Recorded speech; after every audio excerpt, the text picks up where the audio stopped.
Brazeman. I'm a private investigator. Tonight, we're on the job.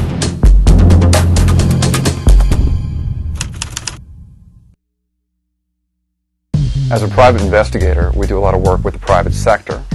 And what that means is that someone would hire us for a personal reason where they're not using an attorney and they're not going through the court system.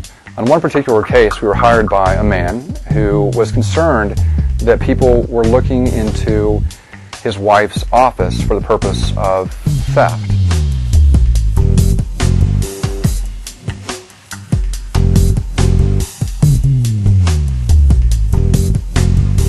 Now, the wife was working at it was a home, but it was in a commercial area where she practiced as a certified public accountant. The wife's name was Barbara.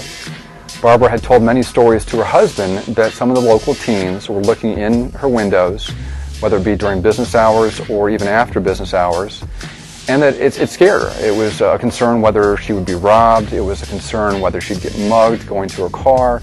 There was concern for her clients. So in speaking to the husband and the wife, Barbara, we decided to set up specific times to monitor the house to see if teenagers were in fact going onto the property. Now, after doing this for several days, we got nothing. There were no signs of anybody coming near the house.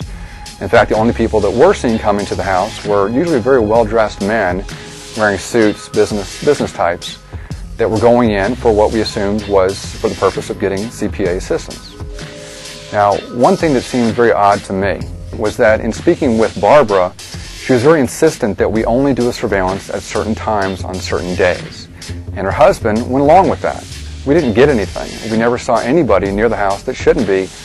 But again, I was working for the husband, and I took a few liberties to do surveillances of the property outside those designated times.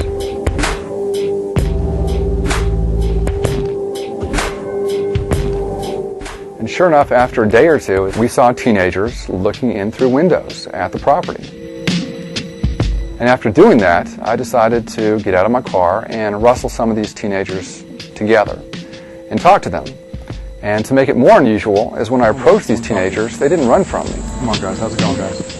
No. Hey, listen, guys, you're in trouble. We're just trying to figure out somebody's been looking in the house. We talked about the woman, Barbara, and that she used this as her business. So obviously the question came up as to what were they doing, what were they looking for? And the boys finally came out and just said, "Did you know Barbara, the CPA, is also a dominatrix?"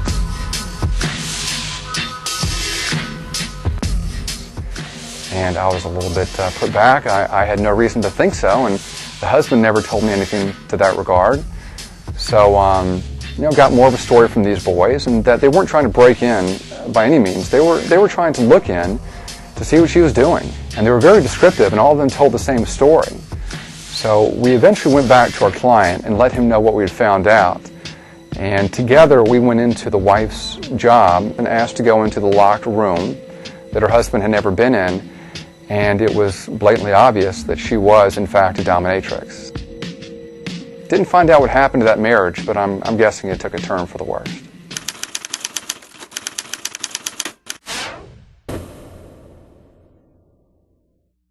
For more information, please visit our website at selectondemand.com or email us at programs@selectondemand.com.